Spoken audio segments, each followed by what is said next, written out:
Hoy desde Relato Historia queremos traerle la segunda parte de Rusia, su colonización y sus consecuencias. En esta entrega hablaremos de la Rusia contemporánea, de cómo ha continuado su imperialismo y su expansión mediante la fuerza y sus amenazas a Europa y al mundo global en el que vivimos. Los analistas han descrito la ideología estatal de Rusia bajo Vladimir Putin como nacionalista e imperialista. Desde su tercer mandato como presidente, algunos analistas sostienen que Putin y su círculo íntimo están trabajando para restablecer el imperio ruso. Andrei Kolesnikov describe el régimen de Putin como una fusión del imperialismo nacionalista con la ortodoxia conservadora y aspectos del estalinismo. Putin ha retratado a la Unión Soviética como la que lleva a cabo el destino imperial de Rusia con otro nombre. La Federación Rusa es el principal estado sucesor reconocido de la Unión Soviética y ha sido acusada de intentar volver a poner bajo su control a los estados postsoviéticos. Desde la disolución de la Unión Soviética, Rusia ha ocupado partes de los estados vecinos. Estos territorios ocupados son Transnistria, parte de Moldavia, Abjasia y Osetia del Sur, parte de Georgia, y grandes partes de Ucrania, que se ha anexionado ilegalmente. Las 4 islas Kuriles más meridionales son consideradas por Japón y varios otros países como ocupadas por Rusia también.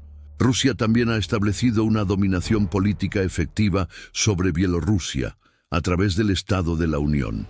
Marcel van Herpen ha descrito la Unión Económica Euroasiática y la Unión Aduanera Euroasiática, lideradas por Rusia, como nuevos proyectos de construcción del imperio. En el lenguaje político de Rusia, las repúblicas postsoviéticas se denominan el extranjero cercano. El uso cada vez mayor del término está vinculado a las afirmaciones del derecho de Rusia a mantener una influencia significativa en la región. Putin ha declarado que la región es parte de la esfera de influencia de Rusia y estratégicamente vital para los intereses rusos. 109. El concepto ha sido comparado con la doctrina Monroe, una encuesta de 2012 realizada por el Pew Research Center encontró que el 44% de los rusos estaba de acuerdo en que es natural que Rusia tenga un imperio, mientras que una encuesta de 2015 encontró que el 61% de los rusos cree que partes de los países vecinos realmente pertenecen a Rusia.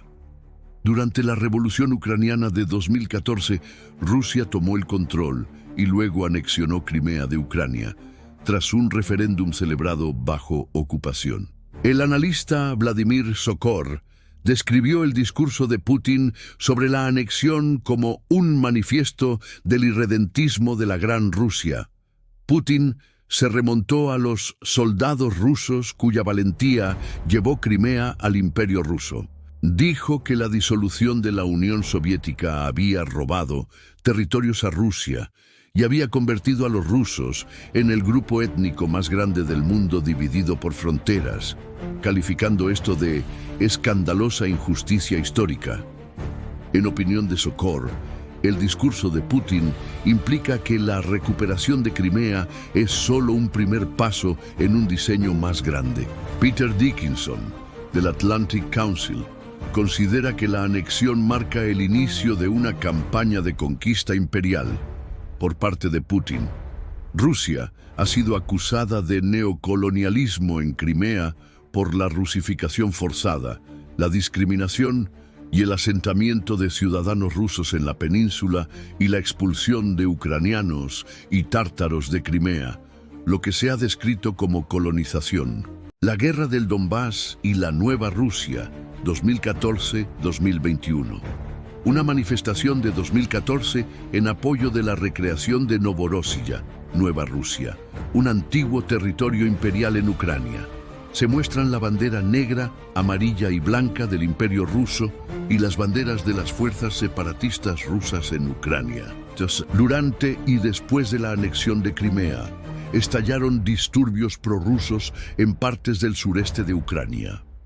En abril de 2014, separatistas armados respaldados por Rusia se apoderaron de ciudades en la región oriental de Donbass, lo que desencadenó la guerra de Donbass con Ucrania. Ese mes, Putin comenzó a referirse a Novorossiya, Nueva Rusia, un antiguo territorio imperial ruso que cubría gran parte del sur de Ucrania.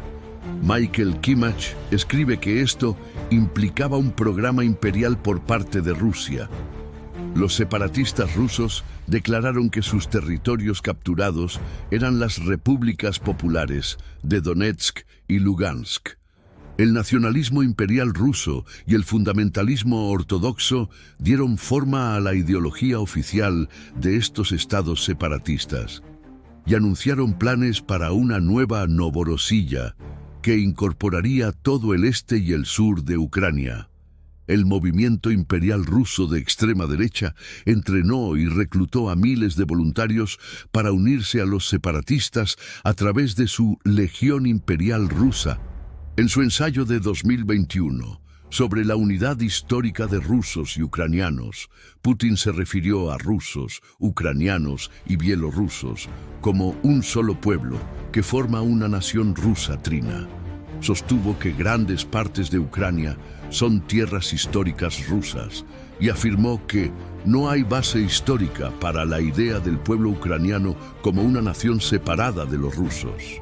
Bjorn Alexander Duben, profesor de Asuntos Internacionales, escribe que Putin está abrazando un relato neoimperialista que exalta el dominio represivo de Rusia durante siglos sobre Ucrania, al tiempo que presenta a Rusia como una víctima.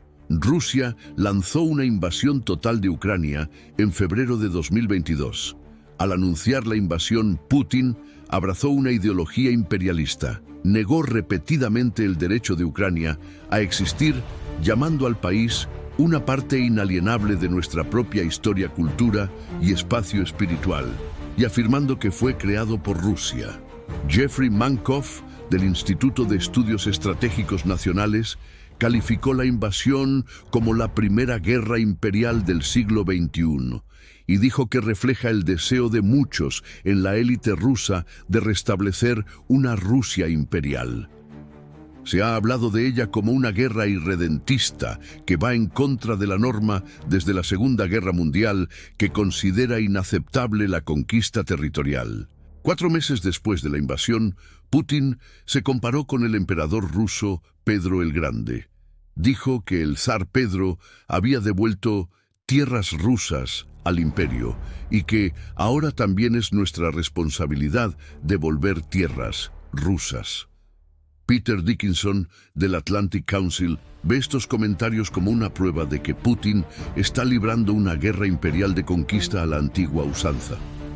En Imperialismo, Supremacía y la invasión rusa de Ucrania, 2023, Ksenia Oksamitna escribió que el imperialismo no es solo una apropiación de tierras o una subversión de la independencia de otro país, es un ejercicio de supremacía.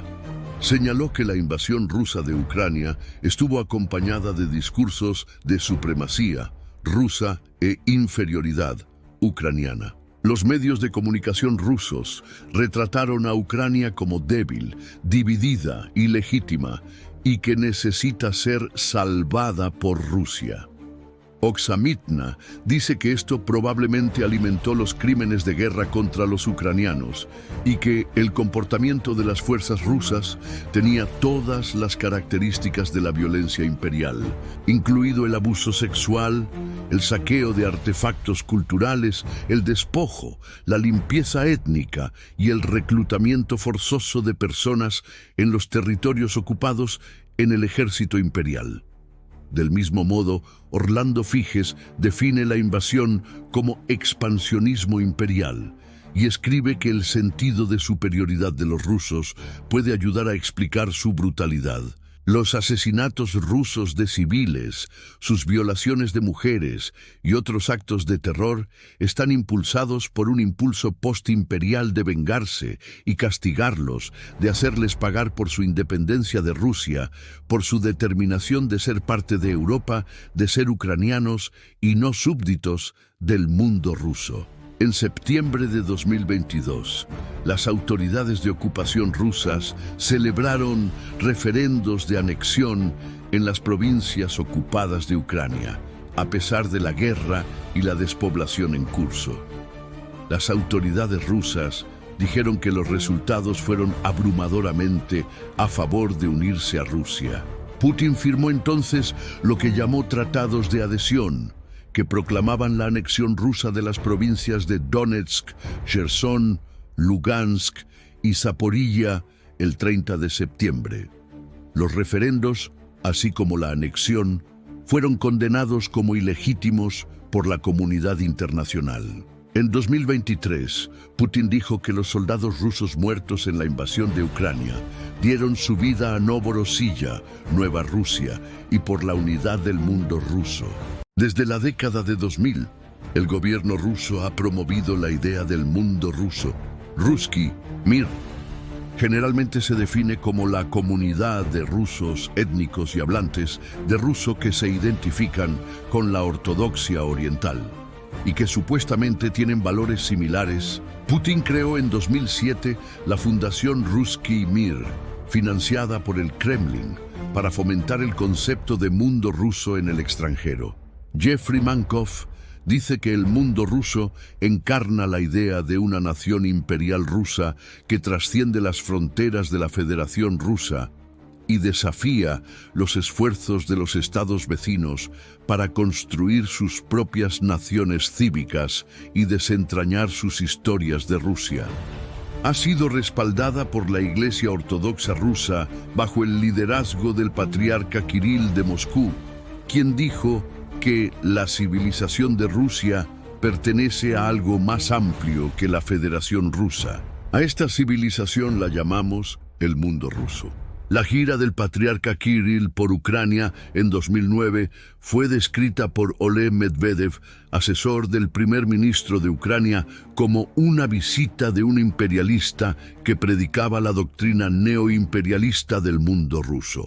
Ligado a la idea del mundo ruso está el concepto de compatriotas rusos, un término con el que el Kremlin se refiere a la diáspora rusa y a los rusoparlantes en otros países. En su libro Más allá de Crimea, el nuevo imperio ruso 2016, Agnia Grigas destaca cómo los compatriotas rusos se han convertido en un instrumento de los objetivos neoimperiales rusos. El Kremlin ha buscado influencia sobre ellos, ofreciéndoles la ciudadanía y los pasaportes rusos, pasaporteización, y en algunos casos, llegando a pedir su protección militar.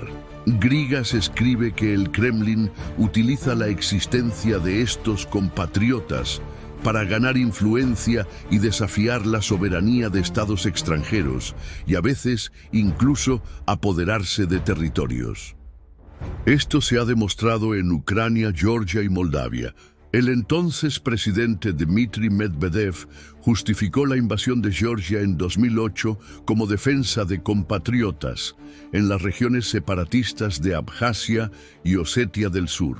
La cuestión de los compatriotas rusos también ha aumentado las tensiones en Gagausia, Moldavia, el condado estonio de Ida-Viru, la región letonia de Latgale, el norte de Kazajistán y otros lugares. Muchos países se resisten al uso de este término, al igual que muchas de las personas a las que el Kremlin lo aplica. Se dice que Putin está influenciado por la ideología imperialista del eurasianismo. La ideología eurasianista contemporánea fue moldeada y promovida por el teórico político Alexander Dugin, quien la defendió en su libro de 1997, Fundamentos de Geopolítica. El politólogo Anton Chekhovtsov define el eurasianismo de Dugin como una ideología fascista centrada en la idea de revolucionar la sociedad rusa y construir un imperio euroasiático totalitario. dominado por Rusia, que desafiaría y eventualmente derrotaría a su eterno adversario representado por los Estados Unidos y sus aliados atlantistas, provocando así una nueva edad de oro de iliberalismo político y cultural global. La agresión militar y política de Rusia contra Ucrania desde 2014 ha sido influenciada y apoyada por los neo-eurasianistas. En 2023, Rusia adoptó una política exterior eurasianista y antioccidental en un documento aprobado por Putin. Esto define a Rusia como un país civilización único y una vasta potencia euroasiática y europacífica que busca crear una gran asociación euroasiática. El grupo Wagner, una empresa militar privada, PMC, financiada por el Estado ruso, ha proporcionado apoyo militar, seguridad y protección a varios regímenes autocráticos en África desde 2017. A cambio, las empresas rusas y vinculadas a Wagner han tenido acceso privilegiado a los recursos naturales de esos países, como los derechos a las minas de oro y diamantes, mientras que el ejército ruso ha tenido acceso a lugares estratégicos como bases aéreas y puertos. Esto ha sido descrito como un tipo neoimperialista y neocolonial de captura del Estado, mediante el cual Rusia gana influencia sobre los países, ayudando a mantener al régimen gobernante en el poder y haciéndolos dependientes de su protección, al tiempo que genera beneficios económicos y políticos para Rusia sin beneficiar a la población local.